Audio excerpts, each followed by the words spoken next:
We do it late yet again. Welcome back, everyone, to the Downtap podcast, the match reaction show. Obviously, usually Stu would be here to host the show. Unfortunately, Stu couldn't make it tonight, so I am stepping in for Stu here this evening. I'm joined here today by Mark. Mark, how's it going, pal?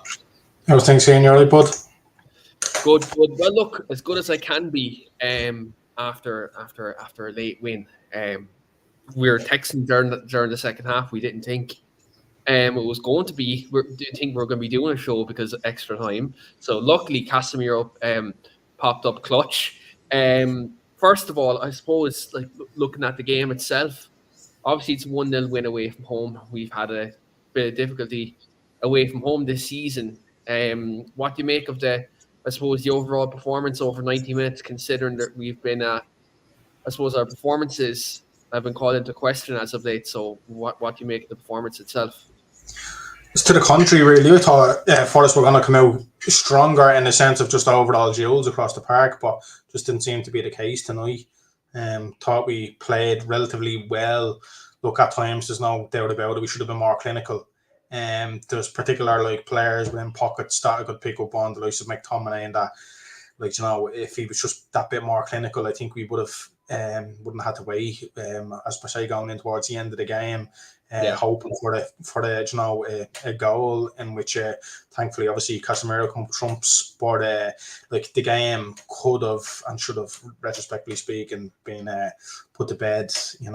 Particularly start to the second half. I just thought, overall balance of the game swung in our favour. And they weren't as threatening, like I said, as they were back in December. I know it's different times in the sense of a different competition, etc. But at the same time, I think it was, by right, we came out on top. That might sound biased to people, but I think it's ultimately the overall factor of it is we played relatively okay. Certain pockets, like I said, frustrations, but at the same time, I think that's just been Manchester United throughout the year, hasn't it, in regards to the overall season. But playing well, and at times we'll just drop off. It's topsy-turvy, really, But that's my take on the game as a whole. I think we deserve to come away with, going to the next round. Yeah, absolutely. I think for myself, I look at the first half. I think we actually done quite well. We had a couple of chances to score. McTominay had a couple. Anthony had one.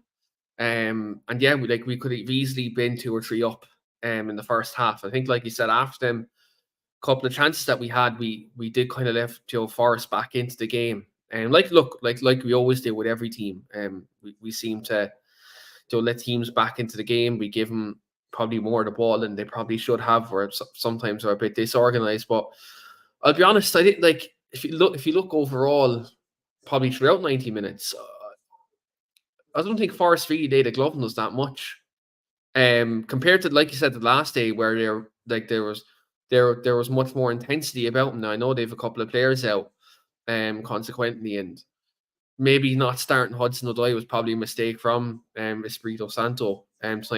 Joe, we struggle against players in transition. When I seen Divock Origi starting, I was like, okay, Joe, we're probably not going to get done as much in transition as we probably would have if Hudson-Odoi played from the start. But no, overall, look, it's a cup game. It's a away day. In cup football, you take results as they come. Do you know what I mean? And I think that's the way we kind of have to look at it tonight. We're into the next round, albeit we'll be discussing in a minute against Liverpool in the next round. But it was probably just one of them performances. You take the win, you go home. That's it. At times, like I referenced previously, we're a bit scrappy when it came to a clinical, play. And again, I know, I don't mean to sound overly negative, but you're going back in regards to singular player performances, like of Anthony. I was referencing the group by one of the lads, just again very poor. Some of these lads, and again I referenced before on a couple of podcasts, you're literally playing on the basis that next year you're going to be in the manager's plans, no matter if it's Ten Hag or somebody else, and the overall structure of Ineos. Again, I'd referenced previously, I think these lads, they need to stand up and be counted. today, obviously, we got the result, and I wouldn't say we were fortunate. Like I said, on the base of the game, I thought we were the better team. But if we revert back to the game on Saturday, somewhat, like these are the games you want to be coming out and winning. So again, we've Liverpool, obviously, quarterfinals, and thankfully be played over the Paddy's weekend, so it'll be something else to look forward to. Hopefully we can again come away with a result and try to get something out of the season realistically. And a very tough game on Sunday in the league, obviously away to City. So look, I know I'm sounding very negative. It's obviously a positive that we come away with the result, but I hope that we can just structure and pull something out of the season, because it's been absolutely dire at times. Yeah, like look, I think the FA Cup is probably our most. Look, I know getting Champions League is paramount. I think for our plans in the summer, especially in terms of like to outlaying what we can spend. I think like look, if we get into Europa League, I'd still think Ratcliffe will spend, but like I think Champions League football, we get that, we have an extra buffer to kind of not go mad, but like to obviously get probably most of the players that we need. But look, for me, I think winning the trophy this season would be, I think, just like a massive lift for probably the fans more than anyone else. I know the squad would be a lift for the squad, but I think for the fans, I think the FA Cup this year would give us a massive lift if we did go on to win the thing. Look, it's a tough ask considering who our opponents are next, but this season has been so dismal, like in terms of like the way we're playing in games, the losses at home that we're having. Like look, I think it's been a tough season as a United fan. I think most of us have tried to back Ten Hag as much as we can, really, within reason. Obviously, the injuries are there, and takeover was happening mid-season, and it was like, look, it's been a messy season. There's no two ways about it. Like it's been, like we all know at this stage, it's well documented. Lots happened. You've had Sancho. You've had all these different things the managers had to face. I think, look, he's also has to be held accountable for some of the team selections and tactics that he's deplored in games. But I do think right now for Manchester United, I think it's very important for us that we try take something out of a late win today. Albeit, like, look, I think performance-wise, it wasn't horrible, but it wasn't great either. And I think, look, that's, like you said, it's been the kind of like the story of our season. And I hate to say it, but like Sunday's probably a free hit in terms of going to the Etihad. Because last year we lost 6-3 there, and no one expects us to go there and get a result. So, yeah, it's kind of, I think we have to throw our eggs in the FA Cup basket right now. I think that's just the way it has to be between now and the end of the season. Yeah, definitely agree with you in that regard. Again, going back on it, it's like the only realistic trophy we can, win. Again, like I said, obviously very, very tough round in regards to quarter final. Obviously getting Liverpool, but at the same time, based on even their starting lineup tonight, I know obviously they're only off the back of the Carabao Cup win, but at the same time, they again will play some of their youth as they did tonight. Based on the fact that obviously Klopp has a bit of trust in some of the young players that are coming up there that are again respectfully doing very, very well for them. But at the same time, there's no reason to why Man United can't go out and beat them. And even at that, I know obviously that'll be obviously next round the FA Cup. But at the same time, come Sunday, and I know, look, City are an absolute superior side to us, and it kills me to say that. However, like derby days are very, like they're up in the air almost. It's not. Like come Sunday, like do I expect United to win? Obviously, like, I don't. Not based on current form, but at the same time, form goes out the window, and there's no reason that we couldn't go to the Etihad and try to squander a result. At the same time, Man United, they've done this very well at times. I have to say over the past couple of years, where they can go to a team or go to somewhere like Anfield, albeit it hasn't happened that much there, or go to the Etihad and squander up a result out of nowhere, where it's like, it's just sometimes it's just inevitable. The writing is beyond the wall. We're in such a poor run of form, in the sense of like I know we had decent run of form up to the back, obviously the Fulham game, but at the same time, haven't been playing that well, and the injuries have curtailed the season as a whole. We haven't been great whatsoever, but at the same time, not that I'd be overly optimistic come Sunday, but at the same time, if we went in and came away with a result the Etihad, would I be overly surprised? I wouldn't, based on the fact that it's been such a topsy-turvy season that, we can't squander up results like that. Even in the massive injuries in which we have, there's some, there's definitely some positives to take from the side this year. Not an abundance of them, don't get me wrong, but at the same time, if Manchester United should be going to the Etihad on Sunday and hoping we come away with a result. I know, that might sound fickle-minded, but at the same time, again, like I said, we're Manchester United. It doesn't matter how many injuries we have, what players we have there. We should hopefully go on to, put a dent in Man City. I know, again, that might sound fickle-minded, but at the same time, we've the players there to do it when on form, like we do. But again, it's a big ask. There's no doubt about it. Yeah, I think, look, the derby on Sundays, like I said, it's probably, in my mind, it's a free hit because I don't expect us to do anything. But at the same time, you expect the players to go out and put the effort in, put a shift in, and play for the badge in a derby. I think, look, if you can't get up for a derby, you don't deserve to play for the club. It's simple as that. But just kind of going back to tonight's game, I just want to touch on a couple of players. Anthony had a bit of a bright start. Joe nearly scored. Again, obviously taken off for Amad Diallo in the second half. What do you make of Anthony's performance? And do you think, obviously he's had a tough time all season.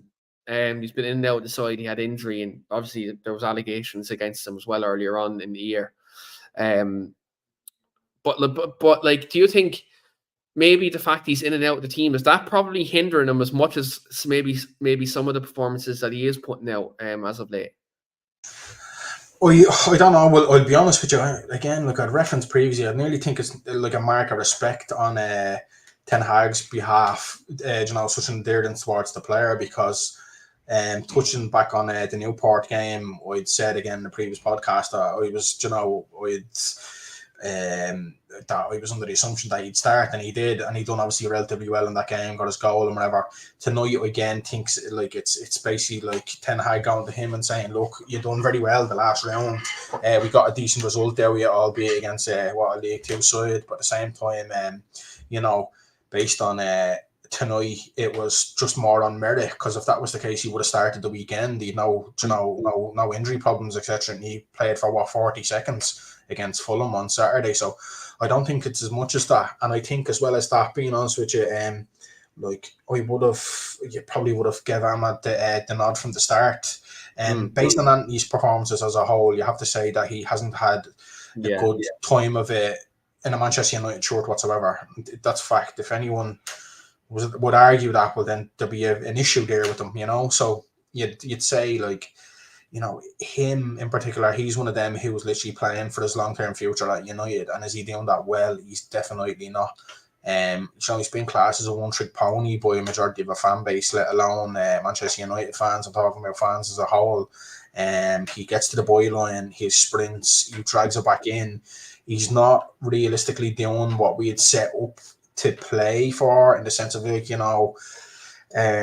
at the same time, I know we had said earlier just about in regards to a managerial change, not a change as per se. I'm one of them who would be Ten Hag in, but at the same time, again, based on some of his his signings, and again, he had to stand over that in regards to Anthony. I'm not saying it's ain't got to do with the figure, but I'm saying he was the one who stood over that particular signing. I know we couldn't get a striker in that particular summer, but he obviously knew and seen promise him playing in the Eredivisie, but he just hasn't cut for Manchester United. I reckon he'd be one of them that'd be looked to move on. And again, I feel sorry for him. He's a young lad, but he just hasn't cut it. He hasn't cut it at all. And the abundance of money we paid from it's sickening, but it's just goes to show you our in-house work in regard to our wingers.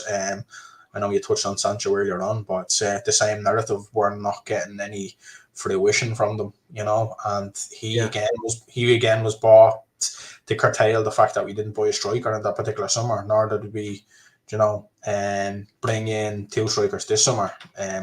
and we're paying the price for it realistically, as a whole. But he's not the only one that needs to be stand up and be counted. There's been players all year that's let the side down. He's just one of them. But one thing from a beneficial point of view, I would say that, like, as bad as he has been in regards to the position that we bought him in, like, his industry and his work rate is, like, he does put himself about, and I'll give him that, and he'll track back.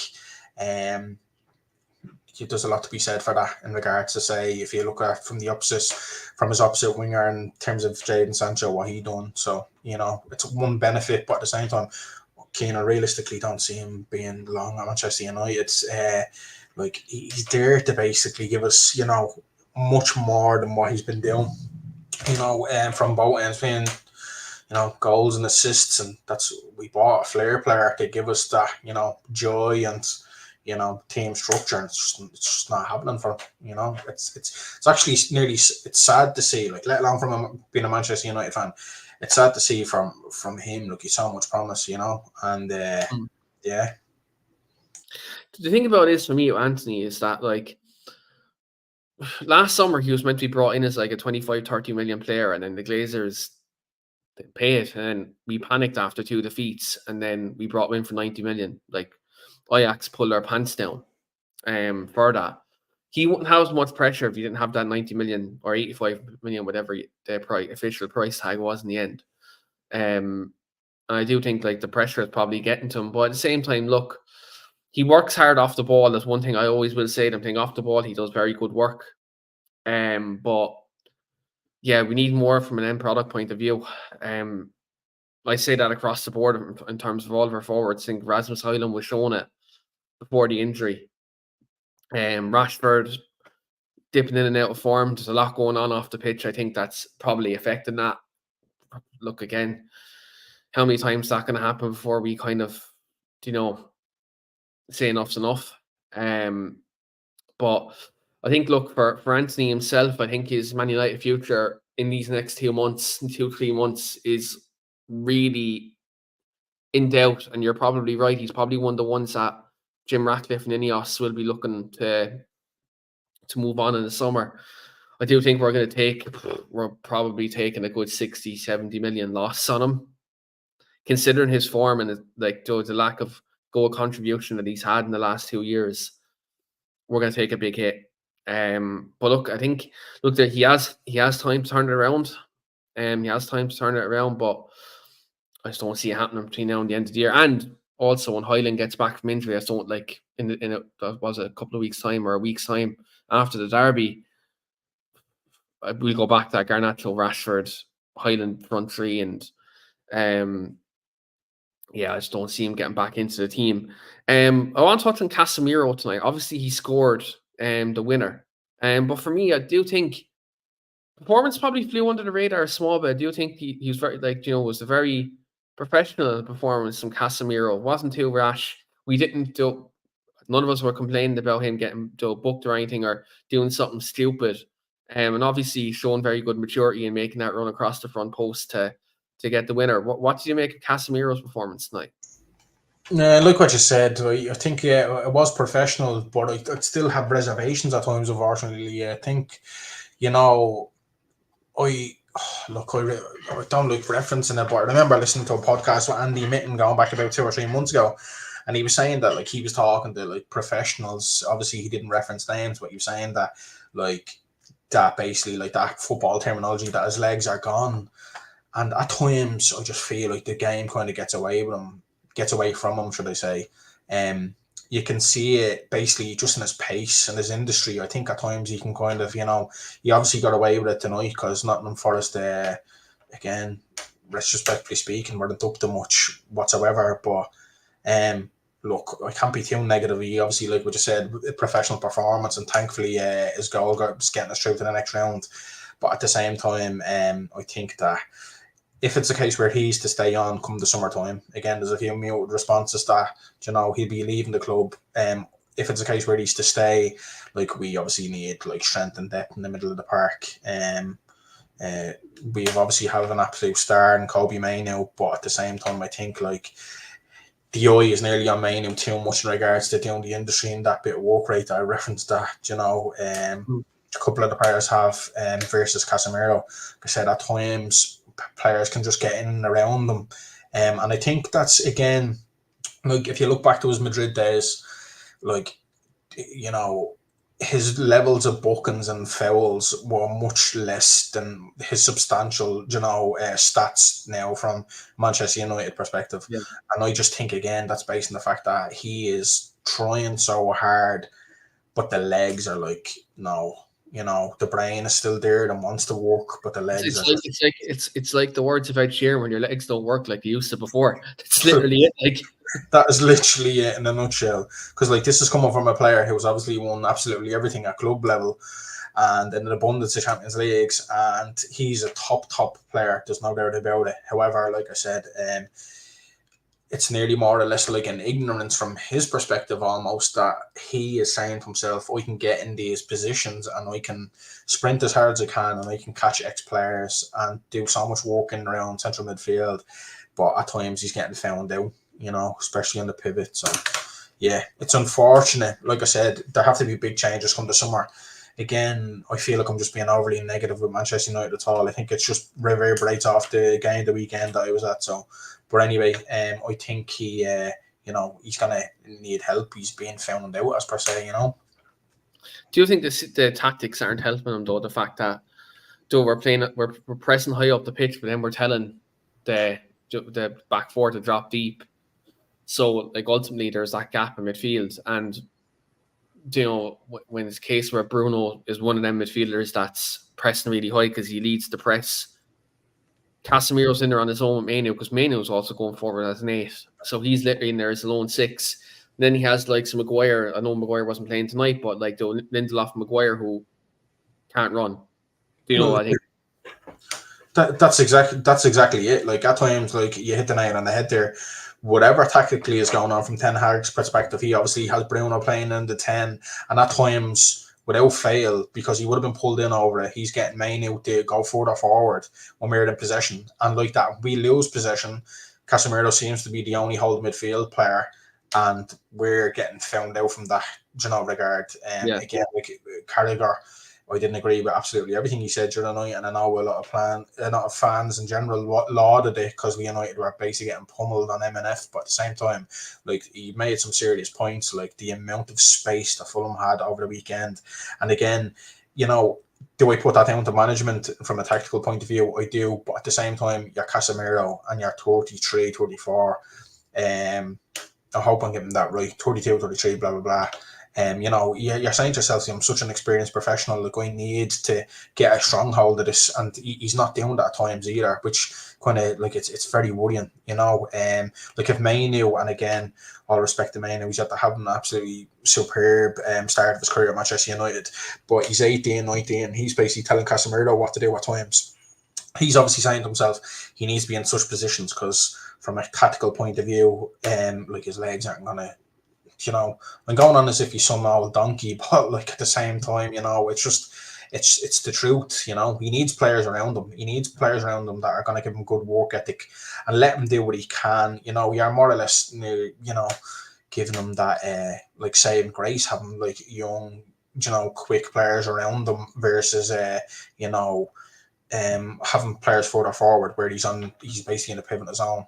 That's where we're getting found out an awful lot. Realistically speaking, if you were to ask him face to face, say, do you have a decent season? I know he's been out at times with injuries. He's going to say no. He hasn't had a good season. Maybe from a goal scoring point of view, he might say, from that perspective, maybe he's popped up with a couple of goals this year. I know early on, but he's still popped up with a goals. Yeah, I just think. Like I said, but at the same time, like it is exciting at times. I think like when Martinez had come back and Casemiro after like long injury spells, and you had Manu playing beside Casemiro. I know obviously it wasn't the case tonight, but at the same time, like there is that bit of optimism where you're like Manu can play that bit further forward, and then obviously in front of him you have Bruno. But I just feel like at times we're getting found out, particularly against obviously the stronger teams. But we'll see, from their perspective, from if you're talking Casemiro and Kobe Mainoo, I think the two of them obviously start in the middle, and providing that there's no head injury again to Casemiro. He took an awful bang there towards the end again. That's 2 games on the trot now. So we'll see come Sunday if it's a case where the two of them start together. But then, there's just going to have to be structure around them tactically, because we'll get found out something terrible. Yeah, look, I do think, we've the match preview for Friday, and I know lads will have the tactical setups and that, but yeah, I agree. Do think we probably need to be a bit more pragmatic on Sunday, especially to protect the likes of Casemiro, and even if Lindelof is starting centre half, which we've seen Lindelof against Erling Haaland twice, and both times he's got bullied. And I just don't see anything different happening in that respect. If Lindelof is starting, but I do see there is quite a few people actually watching on Facebook, as well as YouTube. And do get over to our YouTube channel, Devil's Advocate Podcast. Smash like the video, get your comments in, let us know what you think about the game, and obviously what we're chatting about as well. And also this video is sponsored by Manchester Mind as well. Manchester Mind is a mental health charity based in Manchester. You don't have to be based in Manchester to reach out to Manchester Mind. They do take care of a lot of people, and they do a lot of great work within the community. And obviously you can see there in the ticker, the details are there to make a donation. And of course, do check out their website as well for all the details there. But yeah, look, I do think that with Casemiro, I do think the summer a decision will need to be made. And whether that's maybe you sign him on a 1-year extension or you get rid. But I do think for me, he actually isn't even out of contract at the end of this year. I do think he has another 3 years left, 2-3 years left. And look, based on the previous structure, isn't it? Because you can say yourself, there's a mismanagement again. Look, it just is what it is, isn't it? Like, look at some of the contracts. Like Anthony's transfer fee is a big example. Then Casemiro's contract length. We can complain until we're bleeding blue in the face, Keane, in that regard, can't we? But unfortunately, like it's exactly where we're at as a football club currently. I obviously know, as you're well aware, that like hopefully there's going to be incoming changes in regards to obviously new structure. I know we keep harping on about it. I'm just looking forward to that. It's not that I so much want the season to end, based on the fact, obviously, I'm really looking forward to the next round of the FA Cup. At the same time, I just think we need to kick on in the league. But every time I say that, it's like 1 step forward, 2 steps back, unfortunately, Yeah, it is. It is. I will, like, anytime I'm on a show, I literally sit here and say, hopefully we can kick on. But I just don't feel like I can say that anymore, because like we've had so many forward stones this season. I think the Champions League. I think, look, for me, I think the optimism came out of me the night I was at the Bayern game in Old Trafford. That's when the optimism of this season was killed for me, because I was there firsthand and seeing what the problems were on the pitch. And look, it's just not getting any better, is it? Like, and as well as that, look, I keep harping on about this to me mates. I was in the Sheffield end of my own on Saturday, flew over and whatever. And when Fulham went 1-0 up, I looked around at Manchester United's team as a whole, and there wasn't one player that was like, okay, come on, like we're at the conceding. Like everybody had their heads down. I just, and I said to myself at the time, I was like, this isn't so much about, conceding a goal to Fulham at home and, being under the cosh and having a relatively poor game in general, which is like fact. But at the same time, I was like, it breeds much deeper, It's not so much that, like I said, we had to concede the goal. It's like, okay, it's just no fight really, That's the worst thing about it as well. Because it seemed like we had the game in the cusp then, and then, sucker blow at the end, sucker punch, should I say. Yeah. And speaking of sucker punches and speaking of the game that we just had there, Bruno Fernandes tonight, Sean says in the comments, showed a bit more guile tonight that you've seen from him lately. He did get the assist for Casemiro's goal. I'll ask you a 2-part question here. First of all, what do you make of his performance tonight compared to, let's say, Saturday, when you're sitting in the Stretford End Saturday? And also the incident that happened in the end, obviously Nottingham Forest player grabbing him by the throat. and not even getting a yellow card, never mind a fucking red. What do you make of that? For the first part, he obviously played much better in regards to Saturday. Saturday, like wayward was an understatement, particularly like from such a professional player. In the first couple of minutes, I noticed like there was a few wayward balls, but it seemed like his head seemed to drop altogether. Then, like Bruno seems to be one of these players who like people can doubt it, but plays on confidence as well at times. Like, because you can see versus again goals and assists last year, and he goes through these spells, but then like you'll go through games where like he's not having a shot for 2-3 games on hand. When his link-up play isn't as good as what it can be.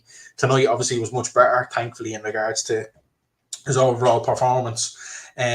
Unfortunately, Bruno was one of them players that opposing fans, teams, clubs, etc. love to hate. And when he is doing ridiculous stuff like rolling around the pitch and complaining to the referee and then getting back up and, giving people dogs abuse, he will get decisions like that thrown against him when he is on the opposite side of the coin and he is actually getting fouled. Let alone people going in with challenges, but people putting their hands around his neck where the referees are just like, no, we're playing on here, So that's like, it's nearly like you'd nearly say it's the same perspective of product of your own environment. It's based on his decisions overall. Playing for Man United, this is why he's not getting the rub of the green. When it comes to opposing players getting booked and again, like I said, wayward tackles, because when he puts tackles in, referees are on it straight away. It's the same as Casemiro because of you can't blame social media as a whole, but like how many thousands did that clip on Saturday get? You know what I mean?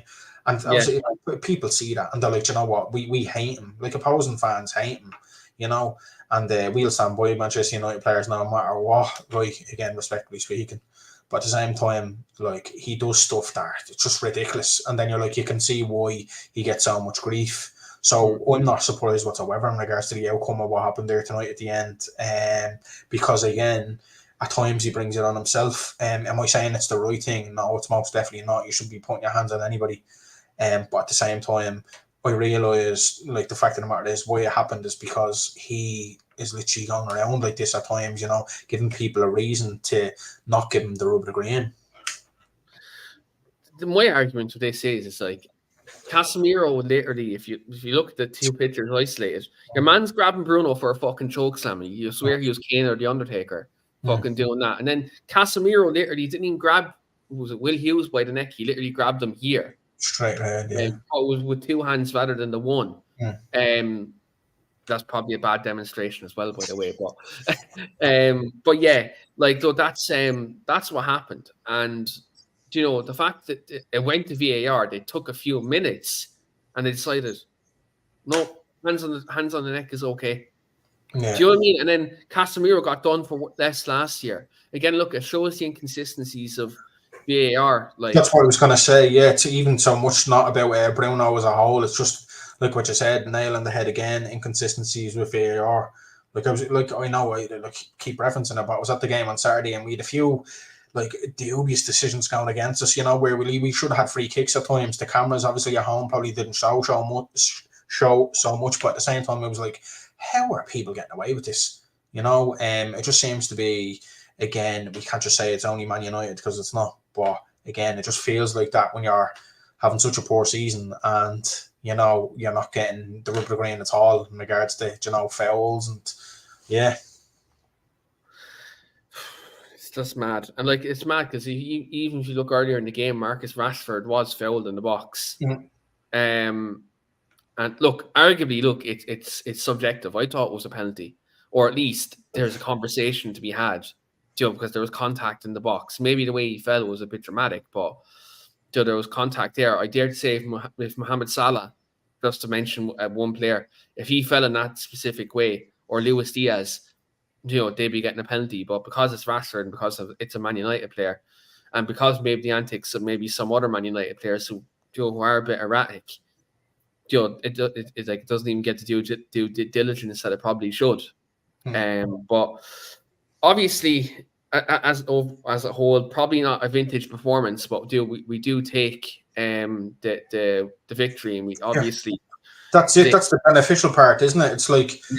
again, like I'm going on and like negative Nancy. Maybe it's just the day I'm after having them work versus anything else. But at the same time, we're through to the next round. Hopefully we can go and pick a result against Liverpool into the semis, whoever that may be. Touch wood. But yeah, there is definitely some plaudits to take in the game.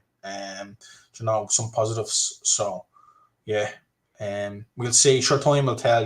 Like I said, you'd said it previously. Like again, like such a topsy-turvy season. Like again, would it surprise me if we end up in a final come May? Like now, I'm actually going to quote a tweet I just literally seen, as you said that. I just seen it just as we were chatting, so I'm going to bring this up. Once we finish on that, I was like, wouldn't it just be? This is from Brian Murphy, friend of the podcast from Straight News. He tweeted this. Wouldn't it just be United to ruin that Klopp bastard's fairy tale final season by being the shittest we've been in ages, and we turn up and beat them in the league and beat them in the cup? That would be fucking crazy if we knock Liverpool out in the quarterfinal and stop a possible quadruple. That would be fucking great. And I'm just sick of them bastards harping on about everything. Excuse me, language, but just work away. It's typical, when you're an Irishman, you obviously have so many Liverpool fans around you, and it's just like, I'm sick to death of it. And the first one goes in again. Look, we're all fickle-minded as fans at times, and we all take the piss.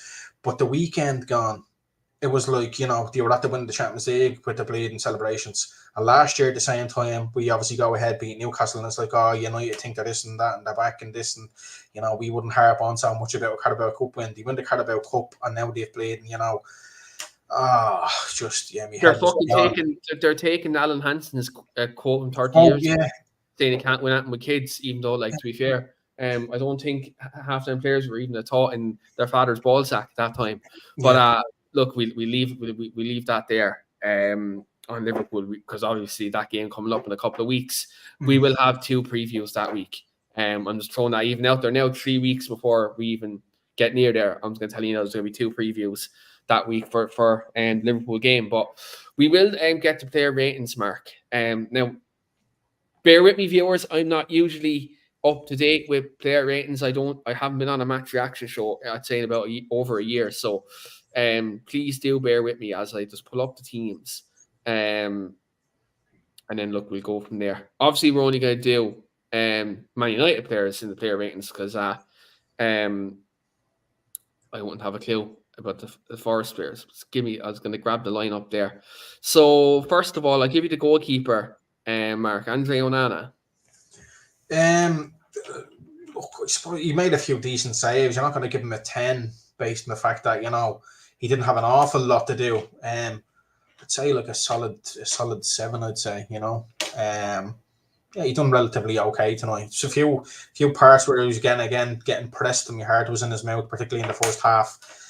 But thankfully, you got out of him. I'd say solid 7. Yeah, Sean says Onana wasn't too bad tonight. Yeah, I'd give Onana a 7 as well. I do think he was solid. Made a couple of good saves. His reactions were good tonight, considering some games his reactions are a bit off. So yeah, I'd give Onana a 7. Diogo Dalot, Mark. Again, I suppose he didn't do too much wrong, didn't he? He was relatively okay going forward and got himself in a few decent positions from a crossing perspective. Again, I think his crossing's getting so much better in comparison to previous seasons. But again, the eye is always going to be on him as a United fullback. Again, I'd give him a 7 as well.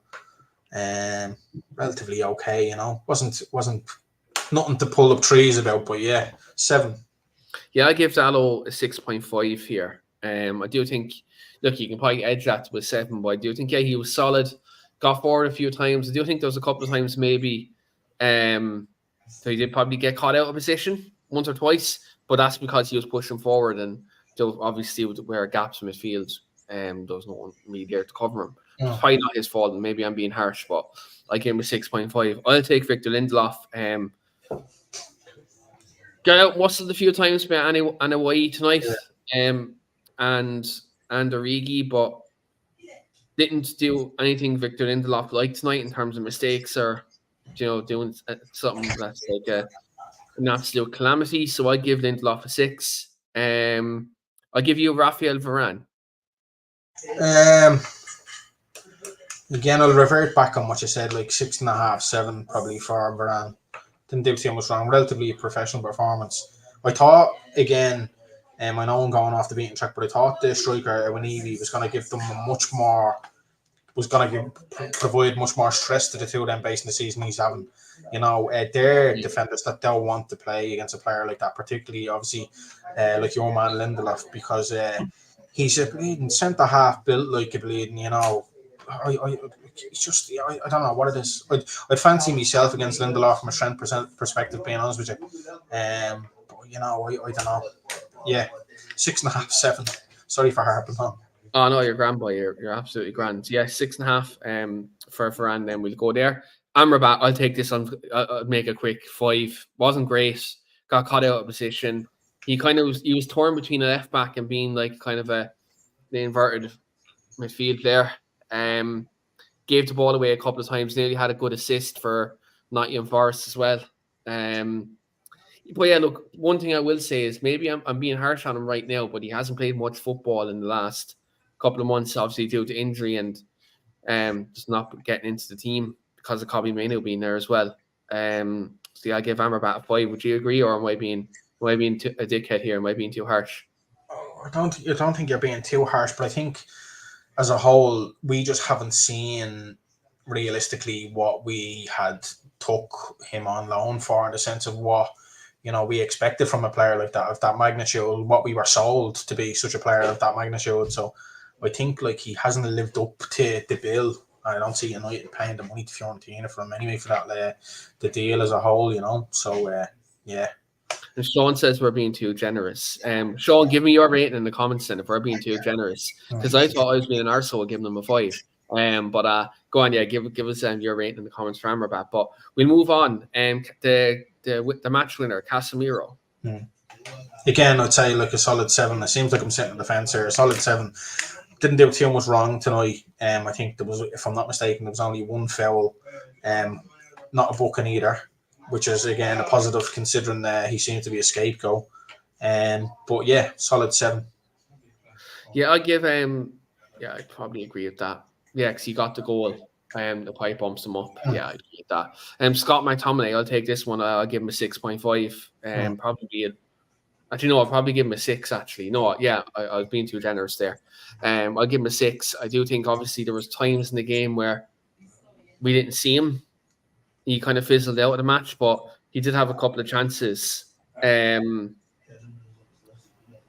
had a couple of chances, and yeah, he was very, like, to be fair, on another day, I'd fancy Scott McTominay to take them chances because he's been so clinical in the box, but today, he just wasn't that, and yeah, I'd give him a 6 because I don't think he impacted the game probably as much as he probably could have. Obviously from an attacking perspective.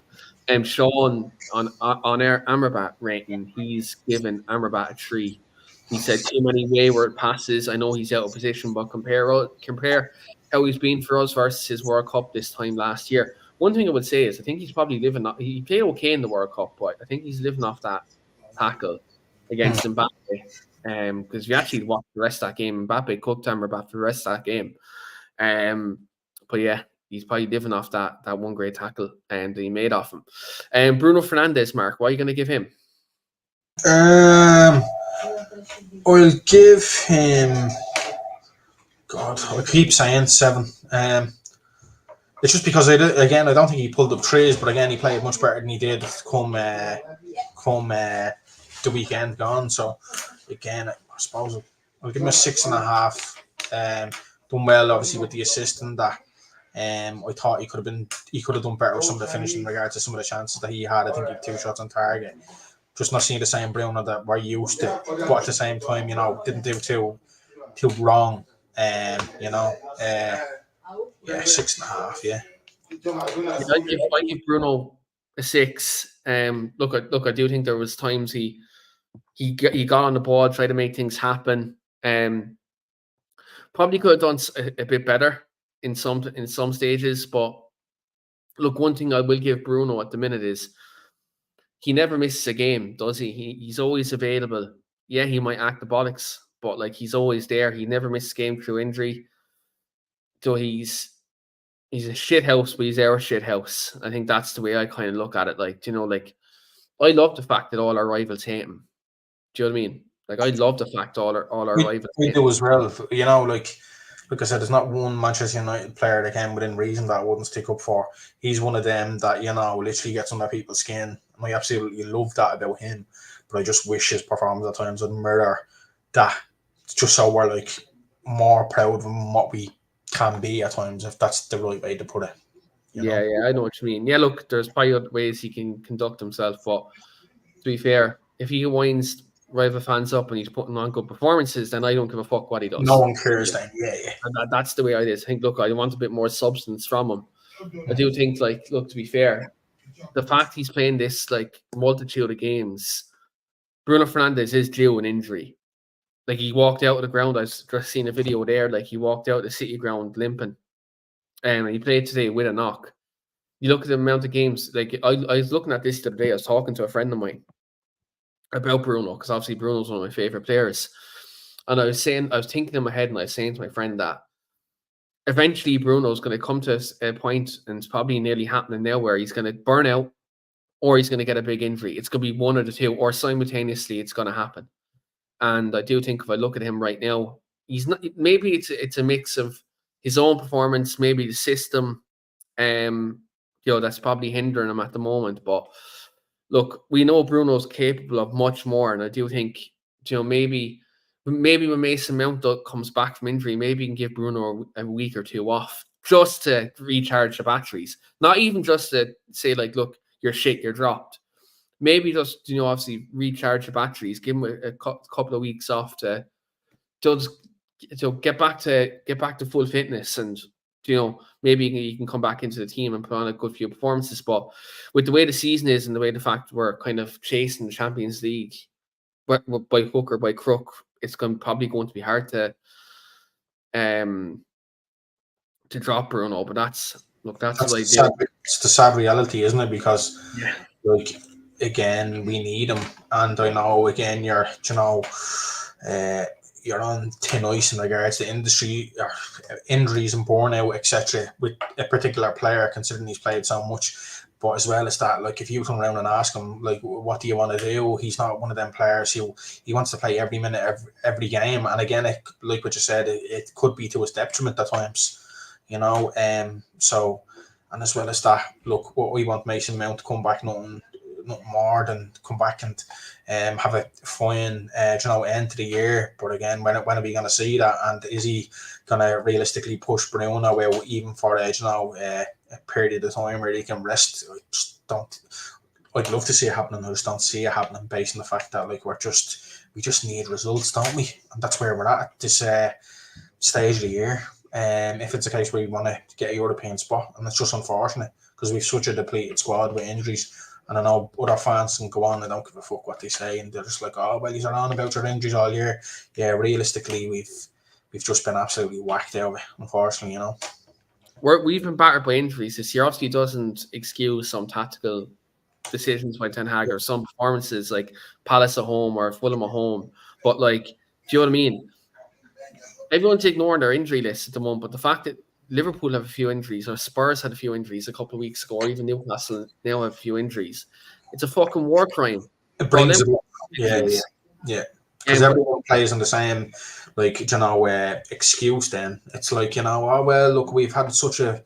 But, yeah, like what you said, like, it's been absolutely detrimental to our overall season. But at the same time, from a tactical point of view, and I'm not a tactical nuance whatsoever, but at the same time, I think Ten Hag has a lot to, he's a lot to say himself in that regard to some of his decisions at times, However, we're not judging jury, are we? Like, come the end of the season, we'll see where it leads him.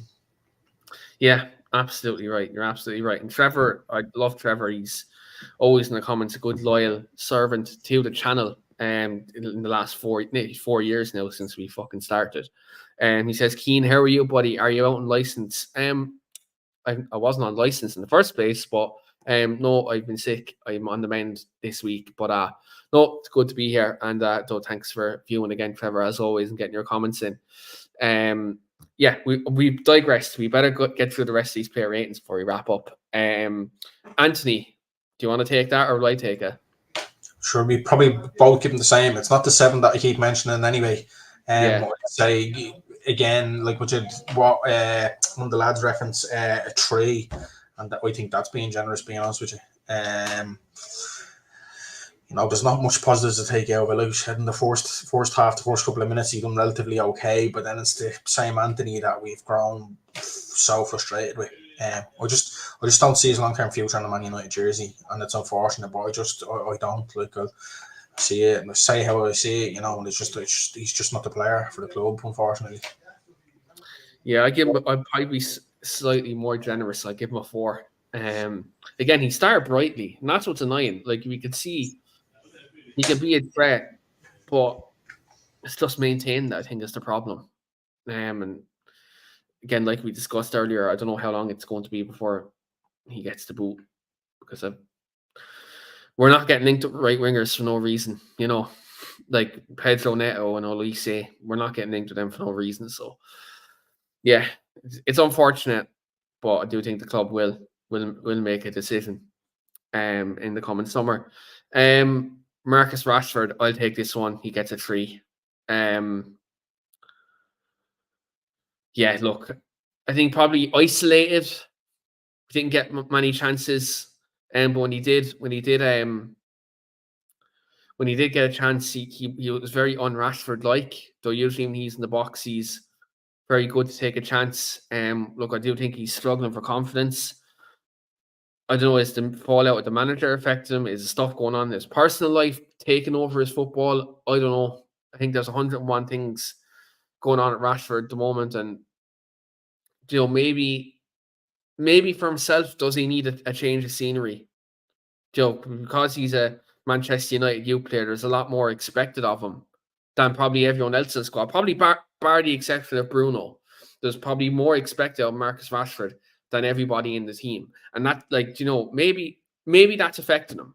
I know some of his performances have been inexcusable this season. I'm just thinking, is the pressure being Mr. Manchester United, is that actually getting to him at the moment? Is that why he's going out drinking in the pub, going to the pub during the break? Is that why, he's hitting the boozer after the Manchester derby? It's hard to nail down what's actually going on with him. But one thing I will say is, we know he has the quality, but I don't know. It's just his body language for me is the most concerning thing about him, man. I've been kind of giving him allowances all season because I know what he's capable of, but I don't know what we do going forward. I'd love to have the answer as well, Keane. I really would. I'd love to delve in and really understand and realise what's going on in his life, his personal life. Like what you said, seems to be a million and one things going on through his head just by his body language, like what you referenced. But at the same time, I wish, I don't know. I think there's just more to meet the eye, and I don't know what that is. He's not obviously not the player that we had last year. The player that we had last year was literally the Manchester boy that we looked up to and said, this fella is going to drive us on to Premier League success within the coming years. And that's definitely not the player. And I think he's nearly in the team on merit at this rate. Because again, there's some players chomping at the bit, like Amad Diallo. I know he's not a left-sided, winger. I just think Rashford can be very frustrating at times. As well if it's a case where they believe everything we read and believe everything we listen to, and it's a case where he's struggling and he's saying he doesn't want to play as a 9, even though at times, particularly at the start of the season, we were very stuck considering Højlund was out injured, and he was put there on Saturday to play, and just nothing from him, and his work rate has been very, very poor as well. I don't know where to stand with him. I really don't. Do you offload him? He's only had to sign a lucrative deal last summer. How much are you going to sell him for? He was going to come in and pay an extraordinary amount of money from either someone in, PSG. If anyone's going to come in, it's PSG because they've been interested for a long time, and Mbappe is obviously leaving. I know they're looking to replace Mbappe with a couple of players, so fill that void. So Yeah. maybe Like there. what you said in regards to the offload, I was listening to Straightcast the other day, Brian Murphy, and he was saying like you're looking at bleeding, an X amount of figures for him. He's right, based on the fact that he is just after coming off the back of a great season last year. He's been a stalwart at the club. X amount of goals last year. There's definitely he's the more frustrating thing for me as a football fan, as a fan of Manchester United, is the capability there with him. That's the frustrating thing. Where you'd love to just shake him and say, "Do you realise what this means for you as well as us?" Based on the fact that you're a fan yourself, Yeah. Yeah. That's the thing. That's the thing with me, because I know he's capable of so much, and I know he's one of us as well. And that's where I'm kind of like, wake up. Do you know what I mean?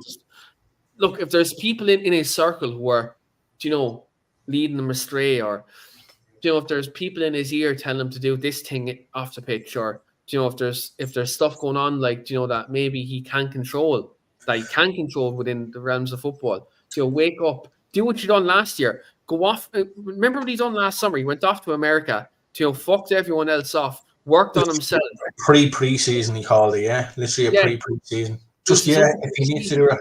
So now we think again as well as that, and I agree with what you're saying, but at the same time, we're not talking about a child here who was 18 and 19. We're talking about a 26, 27-year-old man. Like, if he's not mature enough to see there's issues around him regarding his personal life, that's if it's a case where, again, we are led to believe what we're reading and seeing.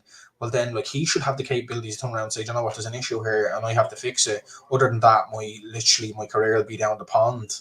Because that's what it's looking like from a Man United perspective if it's a case where this continues. Because again, as well as that, if we're judging everything in regards to what we're hearing, we can't have mediocre performances from players of his caliber for so long. He's had such a poor season and he's been in the squad. It's not like he's been out injured the majority of the time. Realistically, last year he had such a good season. What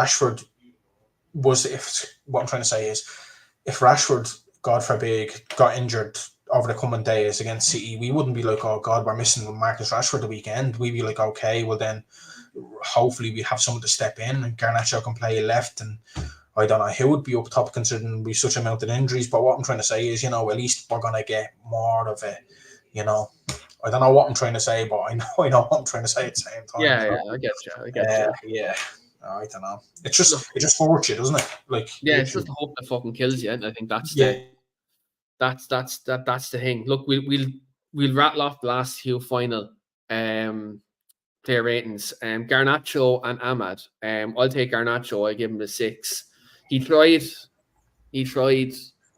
to beat his man. He tried to get balls into the box. Probably not his greatest performance, but look, his application was there. Look, I don't think I can knock that. So I give Garnacho a 6. Amad Diallo, I know he played maybe half an hour or so, but but again, I can't give him anything over the 5 based on the fact that he hadn't played such a an extensive amount of time.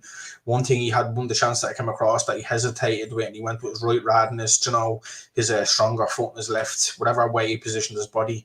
He just needs to be clinical. If it's a case where he hasn't, had an extensive amount of time in the squad as a whole. I know he's been out for injuries for the long periods of the season, but at the same time, take your bleeding chance, mate. Take your chance when it comes to you.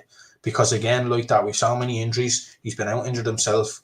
Take your fucking chances, Yeah, that's it. Look, again, maybe it's rustiness, not playing football for a while, confidence issue. But yeah, look, Ahmad, he's probably better. I saw you talking about this the other day. He's probably better off leaving, because with the summer and you're talking about new wingers coming in, he's probably going to fall down the pecking order again. He's still young. Maybe we can loan him out, but I think he seriously has to think about his future come the summer. He does, because he's been several loans at this rate between Rangers, etc. Rangers and Sunderland, and he's wasting a year. I know. To be fair though, it's not. Maybe it's unfair to say he wasted a year this year because he was injured for half of it, and he's back in the squad now. But yeah, he has to make a decision on his United career, going forward. But on that, just before we wrap up, obviously, both Irishmen, I would be remiss if I didn't ask you about the breaking news today about John O'Shea taking over Ireland on an interim basis. Obviously, former Manchester United player. Even if you're English and watching this, obviously, you're probably happy for John O'Shea going on to manage his country. Obviously, the process with the FAI looks like we're going to announce our new manager come April. Now, I don't know if they have a plan behind that. Knowing the FAI, they probably don't. But what do you make of O'Shea getting the job on an interim basis? And is this Ireland's Ole Gunnar Solskjaer story where we get the legend coming in on an interim basis, and do we get a little bounce, and maybe does he get the permanent job? Well, I'd say the reason why he's in an interim basis to begin with is because the FAI made an absolute balls of appointing anyone in general, whether it be Lee Carsley or anyone else coming in. Like when you're bleeding going to the likes of Chris Coleman and all, you're nearly begging people to come in, you know. I'm glad for John O'Shea, first and foremost, absolute legend, you know. And again, like as an Irishman, you just hope he does well so he can stick to the job in general, you know. As well as that, like Ireland has been in turmoil the past couple of years, really, you know. As well as that, I don't think that we have the players to withstand fan expectation, unfortunately. But sometimes, again, we're fickle-minded as fans, aren't we? We expect them to be there when, realistically speaking, we have about, 6.5, 7 million people in our country, and we're expecting to enter every tournament under sun. And again, I feel like I'm going off on a beaten track, Keane. I hope he does well, you know, and I hope he gets the job on a full-time basis rather than an interim. I hope he's that. So, Ole Gunnar Solskjaer type, you know, manager, and he gets appointed. Yeah, look, I think with him, it's a good opportunity for him to obviously get some senior management football under his belt. I do think one thing I would say is maybe we have expectation is high, but I think that one of the reasons why expectation is high, especially in the last 2 years, is the crop of young players coming through. And I do think maybe not this manager, but the manager after will be the one to really get the players in there. Like obviously, like Ferguson's obviously the standout one. Obviously, like Ogbene, Collins, there's obviously players there, who are coming in, and obviously Sammy or Blackburn, 24 goals this season, and there's obviously more players coming through. But yeah, hopefully he does well, and obviously from Man United perspective, it'd be good to see a former player of ours go out and do well in the management scene, because there's a lot of ex-players who play for the club, especially from the Fergie era, who haven't done well in management. So I hope he does well. And look, obviously being I'm from Tip, but obviously being only from down the road from him, I'd love to see kind of a local man do well. But on that, we will wrap it up there. And thanks very much, everyone who's watching on Facebook, who's watching live on YouTube, and who are listening on the audio platforms as well. We will be back on Friday, probably 7 or 8 o'clock, and we'll let you know on Twitter for the Man City preview, and also then as well the City review on Sunday. And then following that, we will have Callum show the United Road, and also I nearly fucking forgot, Talk League is also tomorrow. There's different shows nearly every day now, which is actually great to see that we're pumping out content to you as much as we can. And we do have Evan, Jonathan, Julio, and Stu on Talk League tomorrow, so make sure to check it out tomorrow at 9 o'clock as well. And as always, we do appreciate your support, so do smash the like in the video, do subscribe on YouTube. But if you are listening on the audio platform, do go in, give us a 5-star rating, go in and give us feedback there as well. That does help as well. We've recently moved over to the audio platforms, which are doing quite well at the moment, so it'd be good to see that momentum continue. And also, our podcasts are now brought to you by the Sports Social Podcast Network as well. So there's multiple areas where you can catch our pods. So you'll be spoiled for choice. If you're not a YouTube guy, if you're not a Spotify guy, there's a destination for us everywhere. So do check us out there. But on that note, we will wrap it up there. Thanks so much, Mark, for coming on and staying on so late tonight. I really do appreciate it, pal. And we'll see you on the next one.